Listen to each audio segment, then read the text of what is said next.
आज हम नीमा की कहानी पाठ की वर्कशीट को हल करेंगे। तो चलिए फिर शुरू करते हैं।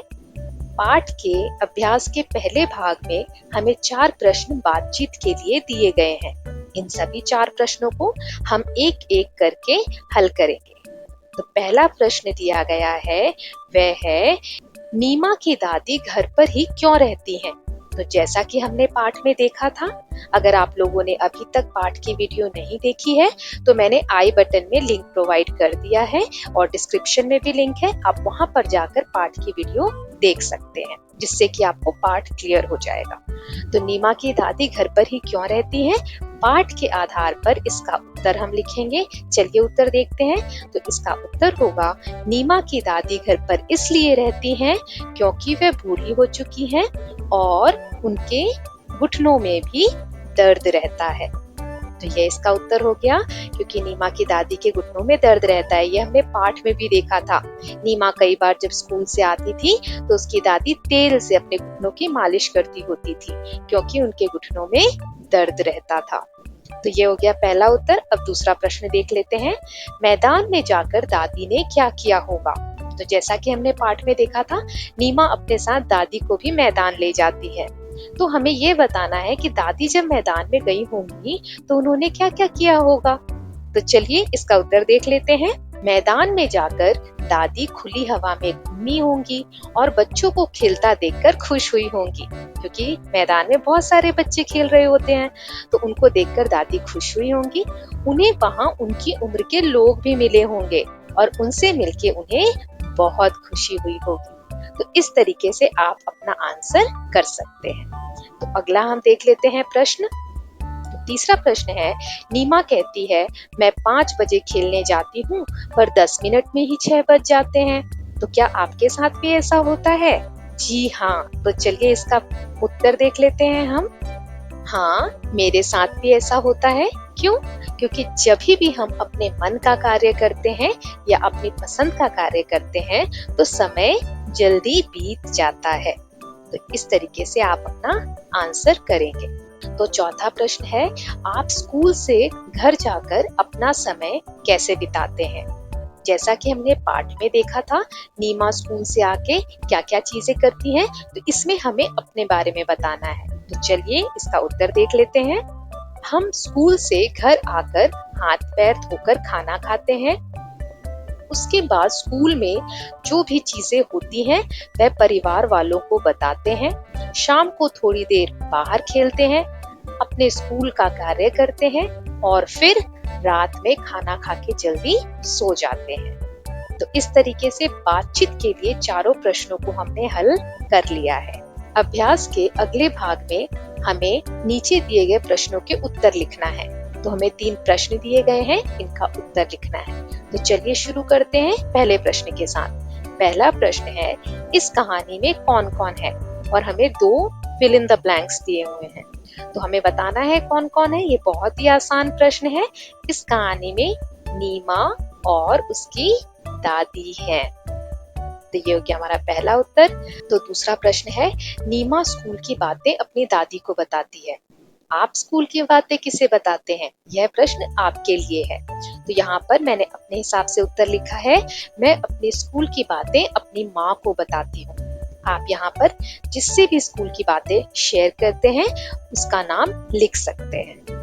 ठीक है, तो ये दूसरा प्रश्न हो गया। अब हम तीसरा प्रश्न देख लेते हैं। तीसरे प्रश्न में हमसे कहा जा रहा है कि इस कहानी में नीमा और दादी हैं।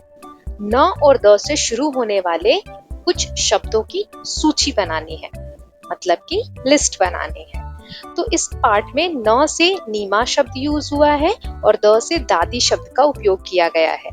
तो चलिए इस पार्ट को हम एक बार और देखते हैं और देखते हैं कि न से शुरू होने वाले शब्द कितने दिए गए हैं और द से शुरू होने वाले शब्द कितने दिए गए हैं पाठ में। ओके, तो चलिए स्टार्ट करते हैं पाठ को।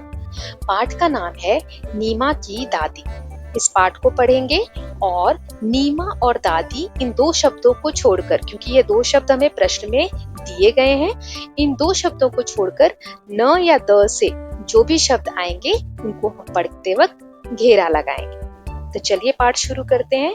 नीमा दोपहर में 2 बजे स्कूल से लौटती है। इस समय घर पर सिर्फ दादी होती है, वे कहीं नहीं आती जाती है। तो इसमें हमने क्या देखा, दोपहर और दो, ये दो शब्द द से शुरू हो रहे हैं और नहीं शब्द न से शुरू हो रहा है। तो यहाँ पर हम पाठ का अगला भाग देख लेते हैं। कवि बैठे बैठे सब्जी काट रही होती हैं, उनके घुटनों में दर्द रहता है, इसलिए कभी वे अपने घुटनों में तेल मल रही होती हैं। उन्हें नीमा का बहुत इंतजार रहता है। तो यहाँ पर हमने दर्द शब्द जो है वह द से देखा। अब हम अगला भाग देखते हैं पाठ का। नीमा रोज खाना खाते खाते स्कूल की बातें सुनाती है। दादी भी उससे खूब बातें करती है। शाम को नीमा खेलने जाती है। एक दिन नीमा खेलने के लिए जाने लगी तो दादी बोली, नीमा थोड़ी देर बैठ जा। क्यों? नीमा पलटकर बोली। दादी बोली, मेरा समय नहीं कटता। तो यहाँ पर हमने द से दिन शब्द देखा और न से नहीं शब्द देखा। अगला भाग देखते हैं। नीमा रुकी, फिर दौड़कर दादी की चप्पलें ले आई और बोली, दादी आप भी मेरे साथ खेलने चलिए। खेलने में मेरा समय बहुत जल्दी कटता है। मैं 5 बजे खेलने जाती हूँ पर 10 मिनट में ही 6 बज जाते हैं।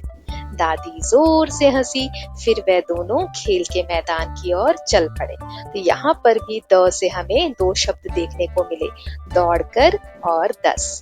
तो द से तो हमें बहुत सारे शब्द मिले, लेकिन न से सिर्फ नहीं शब्द मिला। चलिए इनको हम अपने उत्तर में लिख लेते हैं। तो द से हमें कौन कौन से शब्द मिले? दोपहर, दो, दर्द, दिन, दौड़कर और 10। न से हमें एक शब्द मिला, नहीं। तो इस तरीके से हमने अपना यह प्रश्न भी हल कर लिया। अब हम अगला प्रश्न देखते हैं। यहाँ पर शब्दों का खेल दिया हुआ है। इसमें पहला प्रश्न है, नीचे कुछ वर्ण और कुछ मात्राएं दी गई हैं। इन्हें जोड़कर अपने शब्द बनाने हैं और उन्हें कॉपी में लिखना है। तो चलिए इसको हम देखेंगे कि जो ये वर्ण दिए गए हैं और ये जो मात्राएं दी गई हैं, इनसे हम कौन कौन से शब्द बना सकते हैं। तो यहाँ पर कुछ चित्र दिए गए हैं। इन चित्रों के नाम हम इन वर्ण और मात्राओं को उपयोग करके बनाएंगे। तो चलिए एक एक करके हम बनाते हैं इन शब्दों को। तो पहला हमारा जो चित्र है वह है ताला। तो इसमें हम त, ल और आ की मात्रा का उपयोग करेंगे। देखिए कैसे। त में अगर आ की मात्रा लगाएं तो बनता है ता, और ल में अगर आ की मात्रा लगाएं तो बनता है ला। और जब हम ता और ला को मिलाते हैं तो बनता है ताला। तो इसको कैसे पढ़ेंगे? ता ला, ताला। अब चलिए अगला चित्र देखते हैं। तो आगे हमें दिया हुआ है जना। इसके लिए हम वर्ण यूज करेंगे च और न में आ की मात्रा ना, जना। तो इसको हम कैसे पढ़ेंगे? च ना, जना। अगला चित्र जो दिया गया है वह है चरखा। चरखा कैसे बनता है? च और र मिलकर बनाते हैं चर। ख में आ की मात्रा खा, चर और खा, चरखा। तो इसको कैसे पढ़ेंगे? चर खा, चरखा। अब आगे दूसरा चित्र देखते हैं। यहाँ पर एक चाबी दी गई है। चाबी को हम ताली भी बोलते हैं। तो ताली कैसे लिखेंगे? त में आ की मात्रा ता, ल में ई की मात्रा, बड़ी ई की मात्रा ली। तो ता ली, ताली। अगला चित्र जो है वह है एक औरत का। औरत को हम नारी भी बोलते हैं। तो न में आ की मात्रा ना, र में बड़ी ई की मात्रा री, फिर क्या बनेगा? ना री, नारी। अगला चित्र देख लेते हैं। यह बहुत आसान है। यह है बस। बस में दो वर्ण हम उपयोग में लाएंगे, ब जोड़ स। क्या बन जाएगा? ब स, बस। अगला चित्र है हमारा सबका प्यारा घर। तो घर कैसे लिखते हैं? उसके लिए दो वर्ण चाहिए, घ र। क्या बन जाएगा? घर। और अगला जो चित्र है वह है इमारत। तो इमारत कैसे लिखेंगे? ई म में आके मात्रा मा र त रत। अब इनको हम जोड़ देंगे ई मा र त इमारत। तो इस तरीके से हमने अपने सारे शब्दों को बना लिया है वर्ण और मात्राओं का उपयोग करके, और हमने यह प्रश्न भी पूरा कर लिया है। तो अगले प्रश्न में हमें क्या कहा जा रहा है, कुछ अक्षर छूट गए हैं, हमें उनको लिखकर इस रेलगाड़ी को पूरा करना है। तो चलिए लिखते हैं। तो यहाँ पर क्या क्या रह गया है, अ दिया हुआ है हमें, अ के बाद क्या आता है आ, फिर आता है छोटी ई, फिर आता है बड़ी ई, फिर आता है छोटा उ, फिर आता है बड़ा उ, री, ए, ऐ, ओ, औ। तो ये लिख लेंगे और ऐसे हम अपनी रेलगाड़ी को पूरा कर लेंगे। लेकिन सिर्फ ये लिखकर ही नहीं होगा, हमें इनको पढ़ना भी है बार बार। तो चलिए एक एक अक्षर को अच्छे से पढ़ते हैं। तो हमारा पहला अक्षर है अ। मेरे साथ साथ आप भी बोलेंगे अ से अनार। सबने खाया है, सबको अच्छा लगता है। हाँ, तो अ से अनार। फिर है आ, बोलिए मेरे साथ आ से आम, आ से आम। फिर इ से इमली, इ से इमली। फिर बड़ी ई, बड़ी ई से ईख। 2 बार 3 बार आपको बोलना है, इससे क्या होगा, आपकी प्रैक्टिस अच्छे से हो जाएगी। ई से ईख। फिर है छोटे ऊ से उल्लू, छोटे ऊ से उल्लू। फिर है ऊ, बड़े ऊ से ऊन, बड़े ऊ से ऊन। अगला देख लेते हैं, री, री से ऋषि, री से क्या होता है ऋषि। फिर है ए से एड़ी, ए से एड़ी। फिर है ऐ से ऐनक, ऐ से ऐनक। अब आगे देखते हैं, ओ से ओखली, ओ से ओखली।